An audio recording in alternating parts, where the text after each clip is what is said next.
Many doctors do not understand its function and they take it out. What is it called? Appendix. But this is not true. In human body, there is nothing like which is useless.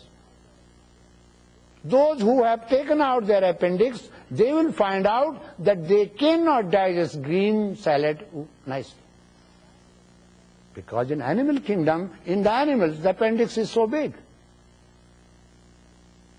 Because the animals take more greens than human beings. So grass-eater animals have big appendix.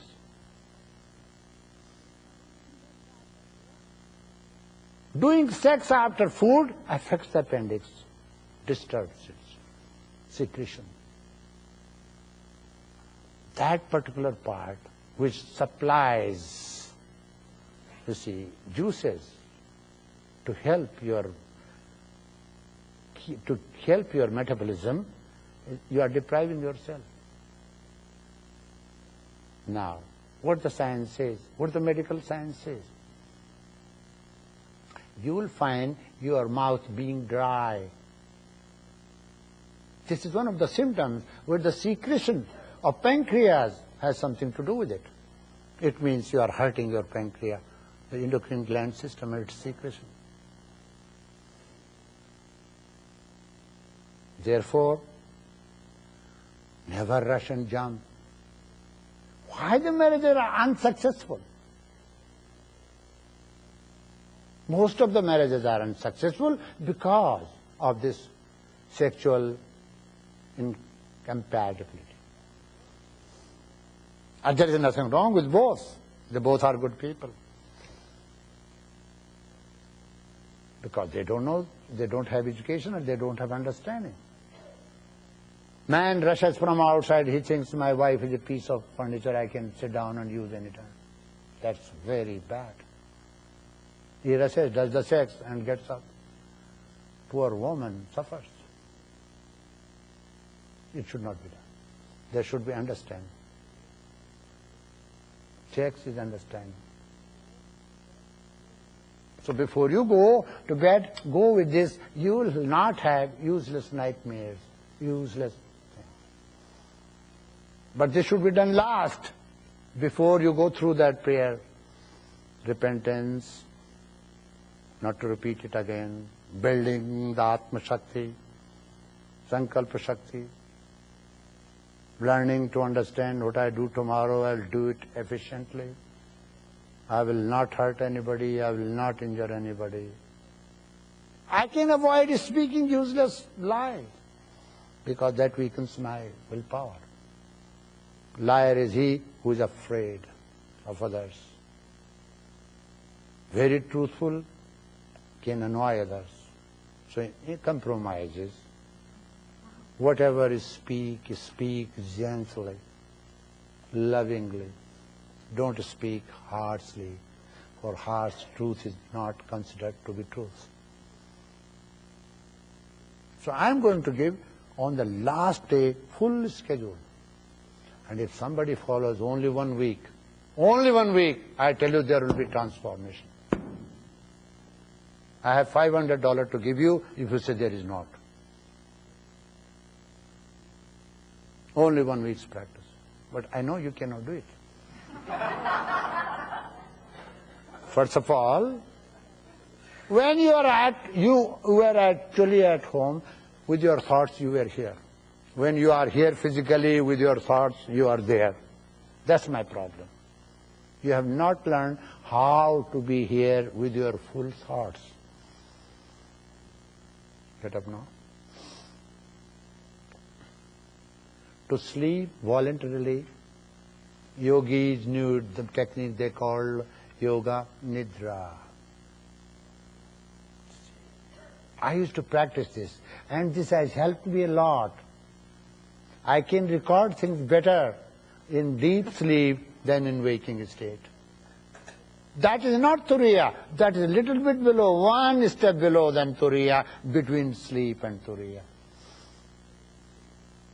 It is as the sleep is younger sister of death. You die for 8 hours, you sleep for 8 hours. In death, you sleep for 100 hours, that's all. 100 days, 100 months, 100 years. That's the difference. Sleep is sleep. It's exactly like death. As you take rest, death also gives you rest. Don't be afraid of death. Fear of death is very bad. And more fearful you will be if you do not practice Vairagya. Vairagya is very important, non-attachment. So there is one thing that you should remember. Now, for morning you should have a schedule. Full system I am going to give you the last day. For morning you have this schedule. All the things of the world, oh Lord, I am so grateful to you. The best of the things you have given me, I have right to use them. I should make them as means. But I have no right to possess them, for they are not mine. I cannot even create a blade of grass. How can I say this is mine? This is only language. I will use the language of the world, but I will not possess anything of the world, because they are not mine. When something is not mine, what right do I have to be attached? So I am committing two mistakes. Possessing something that does not belong to me and being attached to that, even using it and being attached, two mistakes I am committing. So I will say, all the things of the world are meant for me and I can use them as means, but I will not possess them, for I will be attached, and this unauthorized position makes me small. We human beings are contracting our personality, just going away from the law of expansion that is called love. Love means expansion. Possessing means contraction.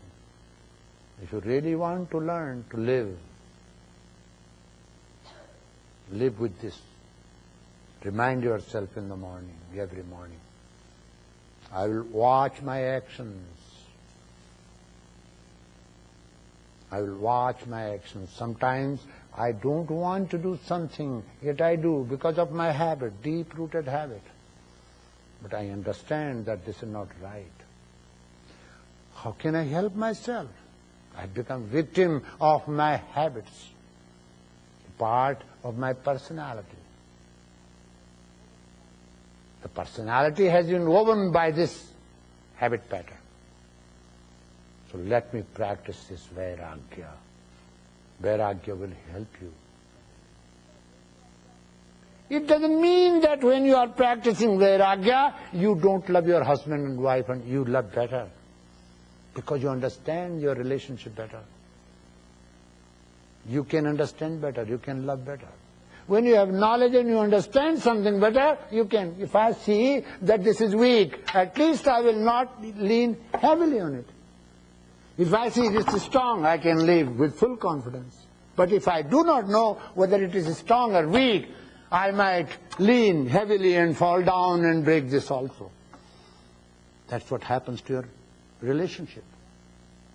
If you practice Vairagya, the philosophy of non-attachment, you will live happily.